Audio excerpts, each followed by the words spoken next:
Quality और consistent performance के लिए सिर्फ सिल्वर पंप्स एंड मोटर्स, नाम याद रखना। આપણે જોયું તો જ્યારે પણ આપણે યુએસમાં જ્યારે વ્યાજ દર ઘટાડવામાં આવે તેની એક્શન મોટી આપણને નિફ્ટી આઈટીમાં જોવા મળી રહી છે. તો આજે પણ આપણે 2% ઘટાડા સાથે ઓપન થયા છે અને સામે આજે ટોપ લૂઝર્સમાં પણ સર આપણને નિફ્ટી આઈટીના સ્ટોક જોવા મળી રહ્યા છે. તો સર આજે વ્યાજ દરમાં ઘટાડો થયો એ બાદ હવે નિફ્ટી આઈટીને આપણે શોર્ટ ટર્મ પર્પઝથી સર કઈ રીતે જોવું જોઈએ સર?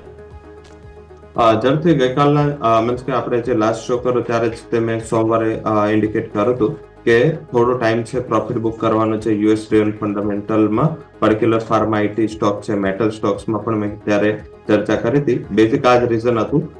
ત્યારે આપણે જે ઇન્ડિકેશન આપ્યું હતું એ હતું કે જે પ્રેસિડેન્સી ચેન્જ થઈ રહી છે એ પછીને અનસર્ટનિટીઝ ફેસ ના કરવી જોઈએ. અને આમ પણ ગ્લોબલ માર્કેટ છેલ્લા પખવાડિયું જે આપણે આજથી સ્ટાર્ટ થશે, મીન્સ કે આજનો દિવસ લાસ્ટ ઓલમોસ્ટ હશે એફઆઈઝ એક્ટિવિટીઝનો અહીંયા પણ, અને ગ્લોબલી પણ આ 20 તારીખનો દિવસ છે, ફ્રાઈડેનો દિવસ છે.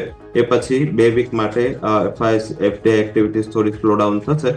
તો મારા હિસાબે આ સ્લો ડાઉન એક્ટિવિટીઝના હિસાબે થોડું આઈટી કંપનીમાં, કારણ કે એફઆઈ ડ્રિવન ફંડામેન્ટલ થોડા વધારે કામ કરતા હોય છે, તો મારા હિસાબે આઈટી સ્ટોક્સમાં થોડું સેલિંગ પ્રેશર રહી શકે છે. હાલાકી લાર્જ કેપ અને મિડ કેપ આઈટી કંપનીના ફંડામેન્ટલ અલગ છે. મિડ કેપ આઈટી કંપનીઓ સિલેક્ટિવલી સારું કરી રહી છે.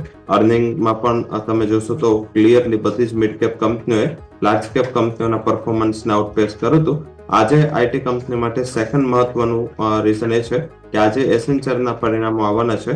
આપણું માર્કેટ બંધ થયા પછી અને યુએસ માર્કેટ ઓપનિંગ પહેલા આ એસેન્ચરના પરિણામો છે. એસેન્ચરના પરિણામો અપેક્ષા આસપાસ જ આવે છે, પરંતુ જે ગાઈડન્સ આવશે એ બહુ ઇમ્પોર્ટન્ટ છે.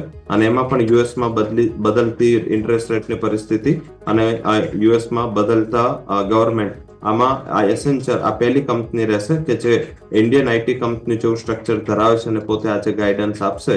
તો મારા હિસાબે આજનું જે ઇવનિંગ છે એ આઈટી કંપનીઓ માટે ડિસિઝન મેકિંગ હશે.